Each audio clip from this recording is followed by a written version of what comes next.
জয় রূপ সনাতন বট্ট রঘুনাথ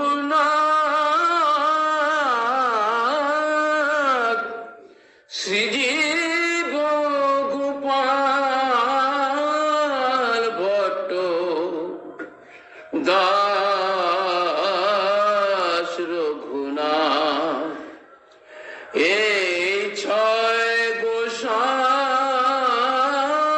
করি চরণ বন্দন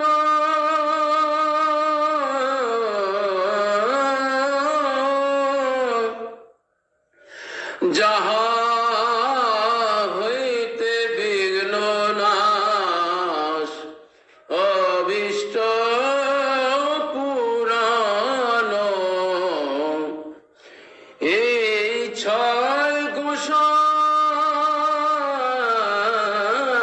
যার মুই তার দাস তা সবার পদ রেণু মোর পঞ্চগ্রাস গতির্য পুণ্ড্রাণাং প্রকটিত নবদ্বীপ মহিমা ভবেনালং কুর্বন ভুবন মোহিতং ক্ষত্রিয় কুলম।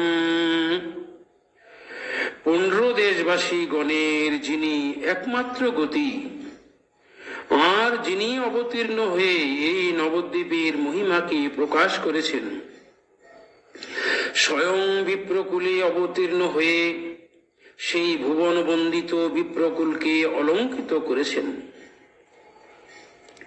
পুণ্ড্র দেশবাসী গণের যিনি একমাত্র গতি এবং তারা সাধ্য সাধন রূপে গৌরাঙ্গকেই জানেন এবং অভীষ্ট রূপে বরণ করে তারা শ্রী গৌরাঙ্গের ভজন করেছেন। এই পুণ্ড্র দেশবাসী কারা? ওই পুলিন গ্রামকেই পুণ্ড্র দেশ বলা হয়। তারা মহাপ্রভুর পরম ভক্ত সত্যরাজ, রামানন্দ, যদুনাথ, পুরুষোত্তম, শঙ্কর, বিদ্যানন্দ, বাণীনাথ ইত্যাদি ইত্যাদি। মহাপ্রভুই যাদের প্রাণ। প্রভু ছাড়া তারা শয়নে স্বপনে কিছুই জানেন না। আর মহাপ্রভু এই বংশের কাছে চিরবিকৃত, কারণ এই কুলিন গ্রামে মালাধর বসু নামে একজন বৈষ্ণব ছিলেন। তিনি শ্রীকৃষ্ণ বিজয় নামে একটি গ্রন্থ লিখেছিলেন এবং এই গ্রন্থটি মহাপ্রভু দেখেছেন এবং এই গ্রন্থের একটি কথা মহাপ্রভুকে আকর্ষণ করেছেন। সেটি তিনি মনে করে রেখেছেন, শ্রীনন্দনন্দন কৃষ্ণ মোর প্রাণনাথ, এই বাক্যে বিকাইলাম তার বংশের হাট। মহাপ্রভু বললেন, এই কথাটি যখন আমি সেই গ্রন্থে দেখলাম, তখন থেকেই তোমাদের বংশের কাছে আমি বিকিয়ে গেলাম। গুণরাজ খান কইল কৃষ্ণ বিজয়, তাহাতে এক বাক্য তার আছে প্রেমময়। এই গুণরাজ খান আর মালাধর বসু একই ব্যক্তি। কুলিন গ্রামের ভাগ্য কহনে না যায়, শুকর চড়ায় ডোম সেও কৃষ্ণ গায়। প্রভু কহে কুলিন গ্রামের যে কুকুর, সেহ মোর প্রিয় অন্যজন বহুদূর। রথযাত্রার সময় প্রত্যেক বৎসর গৌড়ের বৈষ্ণবগণ মহাপ্রভুর দর্শনের জন্য লীলাচলে গমন করেন। তারা সবাই একটি সংকীর্তন সম্প্রদায় সহ অপূর্ব সমাবেশে শ্রীমন মহাপ্রভুর সমস্ত পার্শ্বদগণ সঙ্গে এই কুলিন গ্রামে গমন করেন। প্রভু তাদের প্রতি কৃপা বিতরণ করেন সেইভাবে, এবং সবাই সংকীর্তন সহযোগে রথযাত্রার সময় অংশগ্রহণ করেন। সেই সময় হঠাৎ জগন্নাথের রথের পট্টডুরি ছিঁড়ে গেল এবং মহাপ্রভু সেই পট্টডুরি যত্ন করে রাখলেন। সেই ছিন্ন পট্টডুরি মহাপ্রভু কুলীন গ্রামের ভক্তদের দিলেন এবং বললেন, এই পট্টডুরিতে শেষের অধিষ্ঠান। আজ থেকে তোমরা এই পট্টডুরির যজমান হয়ে গেলে। এই ছিন্ন পট্টডুরি দেখে তোমরা নতুন পট্টডুরি নির্মাণ করবে, আর প্রত্যেক বছর রথযাত্রার সময় জগন্নাথে এসে এই পট্টডুরি দান করবে।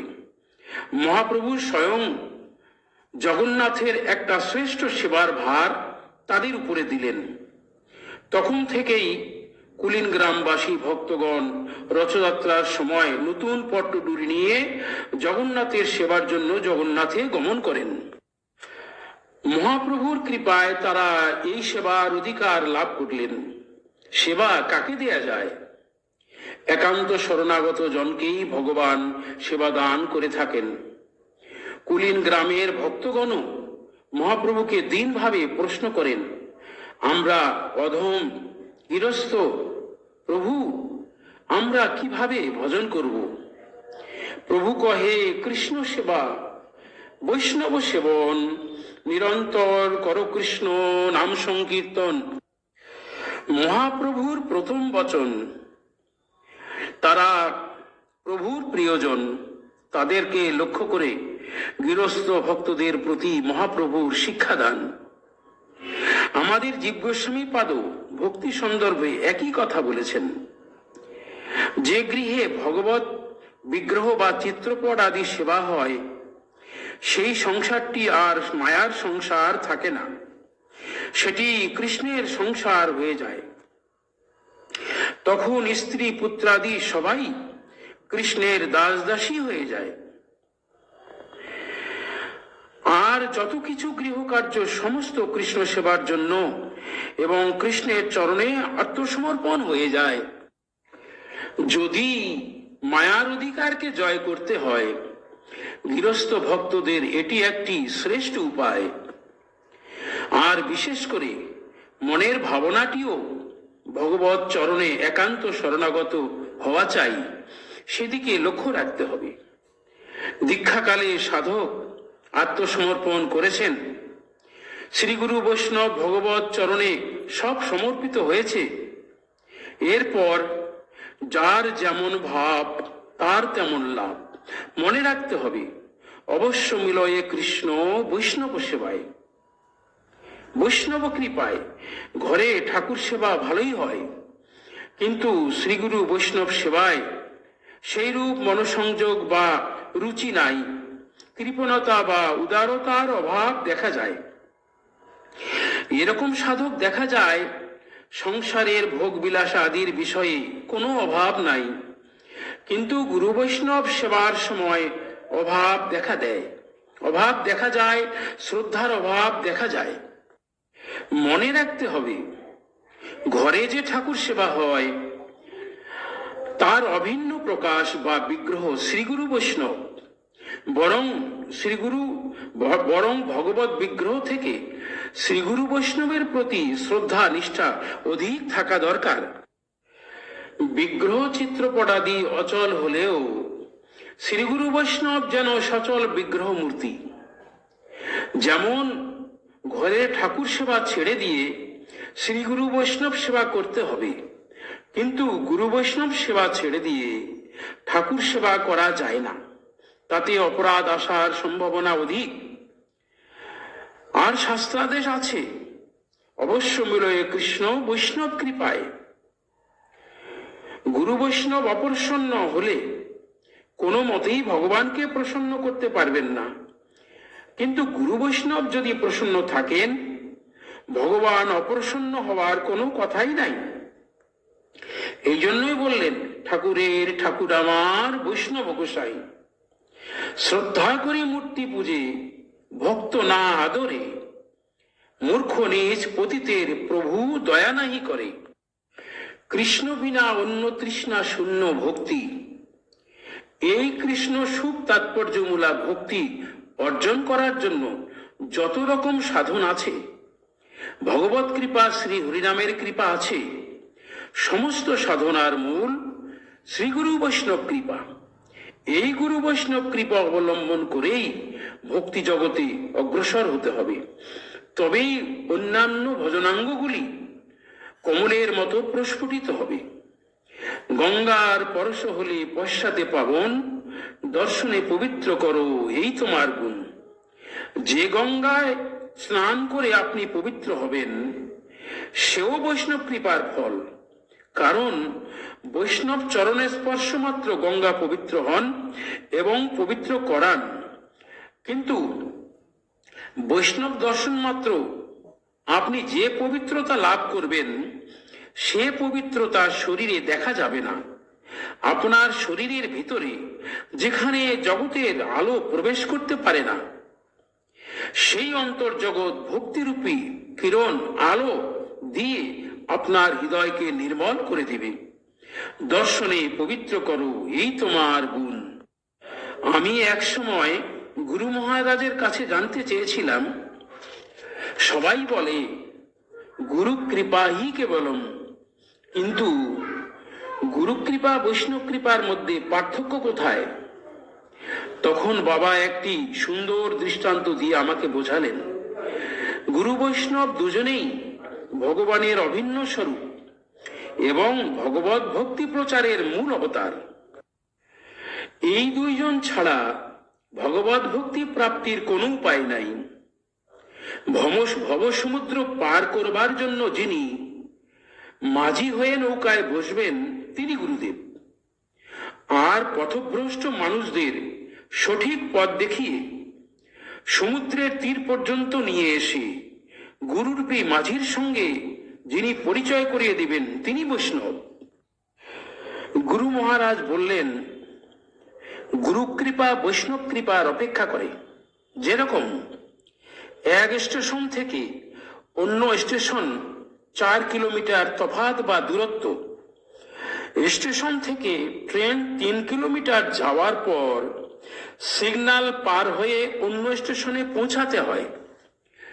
কিন্তু যদি সিগন্যাল দেয়া না থাকে, 1 কিলোমিটার আগে ট্রেন দাঁড়িয়ে থাকে, বিনা সিগন্যাল স্টেশনে ট্রেন পৌঁছাতে পারবে না। স্টেশন থেকে 3 কিলোমিটার গুরু কৃপা, সিগন্যাল থেকে 1 কিলোমিটার বৈষ্ণব কৃপা। একটু চিন্তা করলেই ভালোভাবে বোঝা যাবে। আর একটি কথা আমাদের জন্য বিশেষ দরকার, সম্মান দণ্ডবোধ প্রণাম আদি সকলের জন্য, কিন্তু সকলের সঙ্গে সঙ্গ করা যাবে না। যেখানে সঙ্গদোষ, সেখানে সঙ্গদোষ বিচার করতে হবে। স্বজাতীয় বৈষ্ণব বিনা অন্যত্র সঙ্গ করলে ভক্তি ভজনের বিপরীত ফল হতে পারে। সেখানে দণ্ডবোধ প্রণাম পূর্বক স্থান ত্যাগ করাই শ্রেয়। ঠাকুর মহাশয় বললেন, বিচার করিয়া মনে ভক্তিরস আস্বাদনে মধ্যস্থ শ্রী ভাগবত পুরাণ, অর্থাৎ সাধু শাস্ত্র গুরু বাক্য হৃদয়ে করিয়া ঐক্য। ভগবত পুরাণ আদি গ্রন্থের মধ্যে কৃষ্ণ তৃষ্ণ বিনা অন্য তৃষ্ণা শূন্য যে ভক্তি শাস্ত্র আছে, আমরা সেটাই গ্রহণ করব। সাধু শাস্ত্র গুরু মধ্যস্থ শ্রী ভাগবত পুরাণ, অর্থাৎ সাধু এবং গুরুদেবের মাঝখানে যে শাস্ত্র আছে, কখনো যদি সিদ্ধান্ত সমাধান করার প্রয়োজন হয়, তখন সাধু এবং গুরুদেবকে এই ভক্তি শাস্ত্রের আশ্রয় নিতে হয়। এই ভক্তি শাস্ত্র মধ্যস্থতা করবেন, এই জন্যই মধ্যস্থ শ্রী ভাগবত পুরাণ। সাধু এবং গুরুদেব ভাগবত শাস্ত্র রূপী ভগবানের 2 বাহু, এবং এই দুইজনকে জগৎকে দিক শিক্ষা দান করার জন্য, এই দুইজনকে জগৎকে শিক্ষাদান করার জন্য শাস্ত্র অনুরূপ চলতে হবে।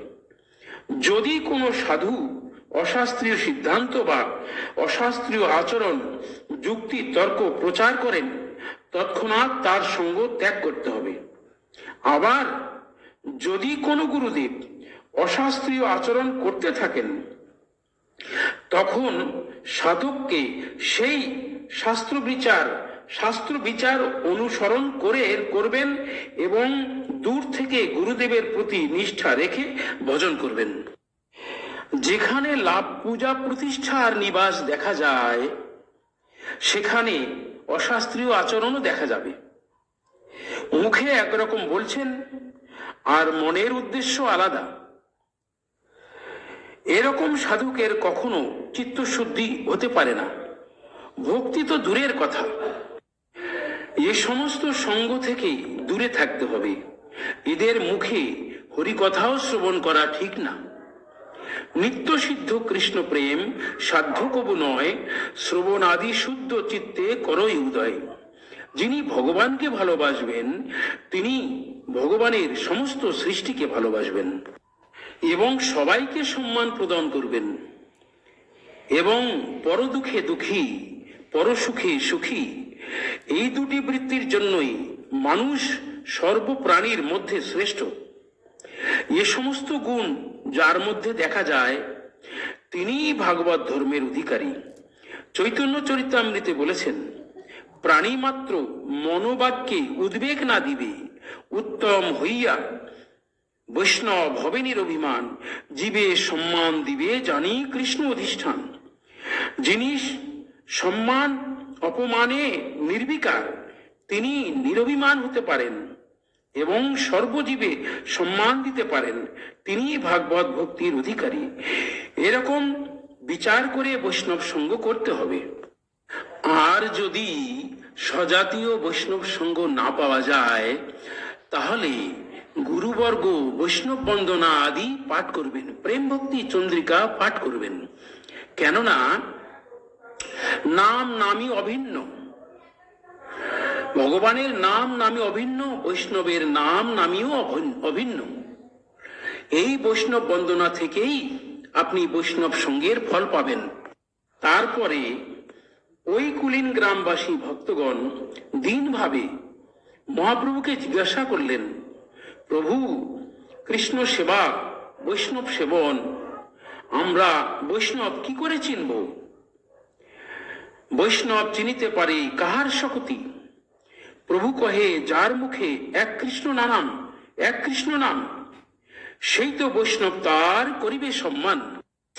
প্রথমবার প্রভু শ্রীমুখে বললেন, একবার যার মুখে কৃষ্ণ নাম শোনা যায় তিনি তাকে বৈষ্ণব জ্ঞানে সম্মান করবে।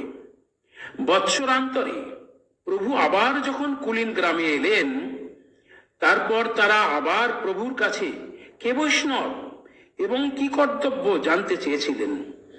তখন প্রভু বললেন, নিরন্তর কৃষ্ণ নাম যাহার বদনে সেই তো বৈষ্ণব ভজ তাহারও চরণে। তারপর বৎসরান্তরে প্রভু যখন আবার সেই কুলীন গ্রামে এলেন সেই কুলীন গ্রামবাসী একই কথা জানতে চাইলেন, কে বৈষ্ণব?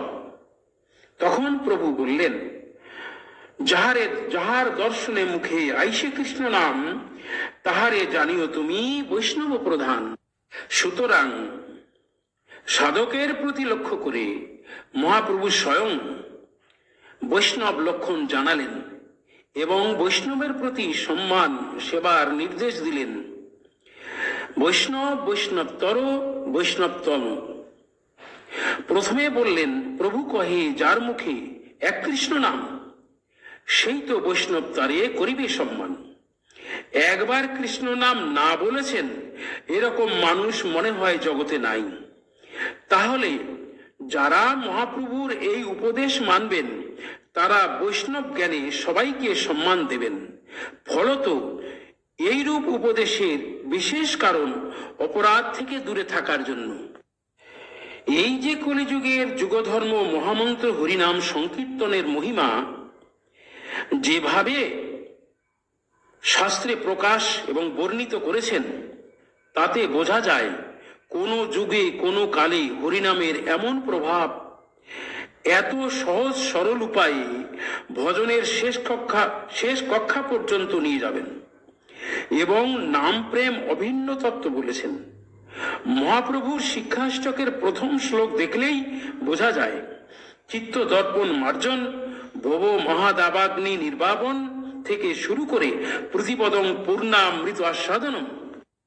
মহাপ্রভুর এত বড় অবদান যা বর্ণাতীত, যা দীক্ষার অপেক্ষা করে না, দীক্ষা পুরশ্চর্যা বিধি অপেক্ষা না করে, জিহ্বা স্পর্শে আচণ্ডালে সবারই নিস্তারে, অসাধনে চিন্তামণি বিধি মিলাও আলো আনি, গোরাবর দয়ারু ঠাকুর। বিশেষ করে সপার্শ্বদে মহাপ্রভু স্বয়ং কিভাবে এই হরিনাম প্রচার করছেন, মুখে উচ্চারণ করছেন, মুখে উচ্চারণ করে আস্বাদন করছেন, সবাইকে আস্বাদন করাচ্ছেন। এ যুগের হরিনাম মহাপ্রভুর প্রসাদী হরিনাম শ্রীমুখে আস্বাদন করে, প্রেম মিশ্রণ করে নাম প্রেম একসঙ্গে প্রচার করছেন। শ্রী চৈতন্য মুখোদ্গীর্ণ হরে কৃষ্ণ ইতি বর্ণকা। এর আগের কোন যুগেই এরকম দেখা যায় না। এমনকি বৃন্দাবনেও এমন সৌহার্দ্য প্রকাশ করেন নাই। সাধকের সাধনার মূল গুরু বৈষ্ণব কৃপা। এই হরিনামের সাধনা, নাম মহিমা, নাম সাধনা, নামের সন্ধান গুরু বৈষ্ণব মাধ্যমে আমরা জানতে পেরেছি। আমরা গুরু বৈষ্ণব সেবা, আবার গুরু বৈষ্ণব সেবা এবং গুরু বৈষ্ণব কৃপা পাওয়ার জন্য সাধনা এই হরিনাম সংকীর্তন। যেমন গুরু বৈষ্ণব কৃপা বিনা সাধন ভক্তি পাওয়া অসম্ভব, তেমনি হরিনামে নিষ্ঠা, রুচি, আস্বাদন না পাওয়া পর্যন্ত কোনো ভজনাঙ্গে কোনো আস্বাদন পাবেন না। তাই কলিযুগের যুগধর্ম হরিনামের প্রতি বিশেষ লক্ষ্য রাখাই মূল সাধনা। যদি হরিনামের প্রতি নিষ্ঠা রুচির অভাব দেখা যায়, সাধক যদি এর কারণ অনুসন্ধান না করেন, তাহলে তো বহু জন্ম করে যদি নাম সংকীর্তন, তথাপি না পায় কৃষ্ণ পদে প্রেমধন। তাই মহাপ্রভু বললেন, মূল বাধা বৈষ্ণব অপরাধ, মহৎ অপরাধ। অন্যান্য অপরাধ একটু সতর্ক থাকলেই আসতে পারবে না, কিন্তু মহৎ অপরাধ কখন, কোথায়, কিভাবে এসে যায়, সাধক যদি বিশেষভাবে লক্ষ্য রাখেন তাহলে বুঝতে পারবেন। এই জন্যই মহাপ্রভু সমস্ত সাধকের প্রতি লক্ষ্য করে বললেন, প্রভু কহে যার মুখে এক কৃষ্ণ নাম, সেই তো বৈষ্ণব তারে করিবে সম্মান। সুতরাং মহাপ্রভু এই সংকীর্তন লীলায় সারা বিশ্ব প্রেম দিয়ে, সংকীর্তন লীলার দ্বারা সারা বিশ্ব প্রেম পেয়ে ধন্য হয়ে গেল। মহাপ্রভু বৃন্দাবনের রাসাদি লীলা নবদ্বীপের সংকীর্তন রাস রূপে ব্যক্ত করলেন। এই জন্যই বলা আছে, মহাজন পদে রাসের তাল সকল চরণে এসে শরণ নিল। কিন্তু সৌহার্দ্য, দান এবং প্রেম রাধাকৃষ্ণ মিলিত বিগ্রহ মহাপ্রভু। অতএব শ্রীকৃষ্ণের মধ্যে যা নাই, রাধাকৃষ্ণের মধ্যেও যা পাওয়া যায় না, সেই বস্তু পেয়েছেন এখন মহাজনের অনুভূতি মহাপ্রভুর ভিতরে। আমরা দৃষ্টান্ত দিয়েছি রামানন্দ রায়। সৌহার্দ্যের ভিতরে প্রেমের প্রভাব যিনি দূর থেকে দেখেছেন, তিনিও প্রেম পেয়েছেন। রাধারানীর দর্শনে প্রেম হয়, কিন্তু বড় নিগুড়া শ্রী রাধারানী, কে তার দর্শন পাবেন? সেই নিগুড় নিকুঞ্জ মন্দিরে সখী মঞ্জরীগণ কর্তৃক পরিসেবিতা শ্রীমতী রাধারানী, তার দর্শন পাওয়া কি এতই সহজ? মহাজনগণ বলেন, আপনাকে মঞ্জুরি হতে হবে যদি তার দর্শন, তার সেবা লাভ করতে হয়, তা না হলে হবে না। রাধা কৃষ্ণের লীলা অতি গুরুতর, দাস্য বাৎসল্য ভাবের না হয় গোচর। সবে এক সখীগণের ইহা অধিকার, সখী হইতে হয় এই লীলার বিস্তার। সখী মঞ্জুরি ব্যতীত কারো অধিকার নাই। কিন্তু এই সৌহার্দ্যের লীলায়, প্রেমের লীলায় সেই একই জিনিস, একই বস্তু, কারণ রাধাকৃষ্ণ মিলিত বিগ্রহ।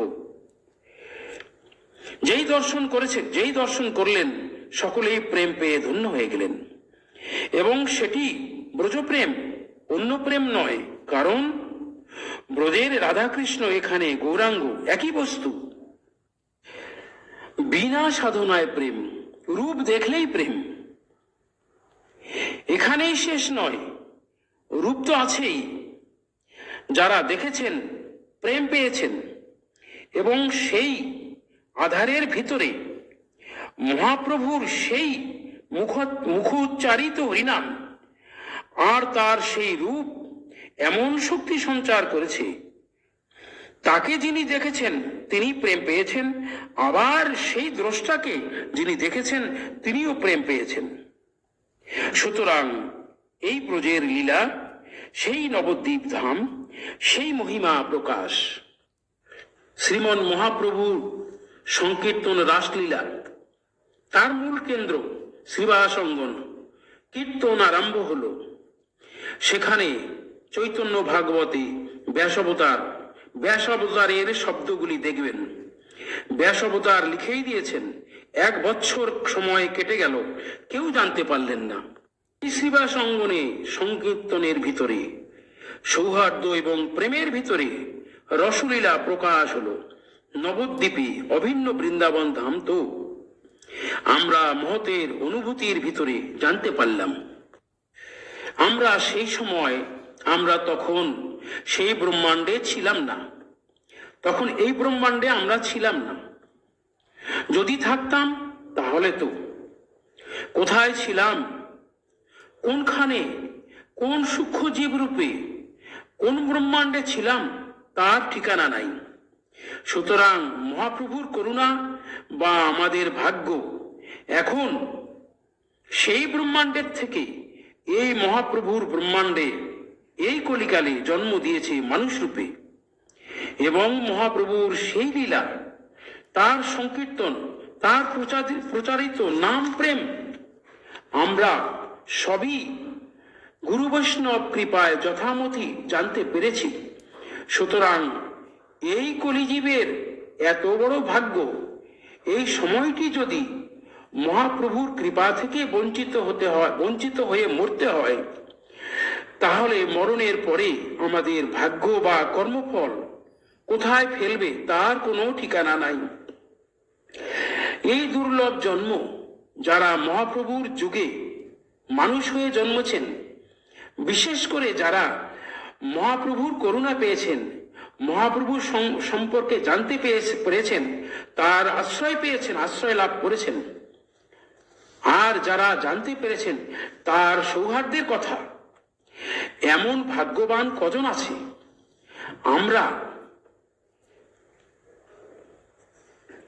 আমরা এর পরের অংশ গুরু বৈষ্ণব কৃপা অবলম্বনে বলার চেষ্টা করব। আজকে আমরা আমাদের হরিকথার এখানেই বিশ্রাম। জয় শ্রী গুরুদেব, জয় নিতাই গৌর সীতানাথ, জয় রাধে, জয় রাধে, জয় রাধে, জয় রাধে।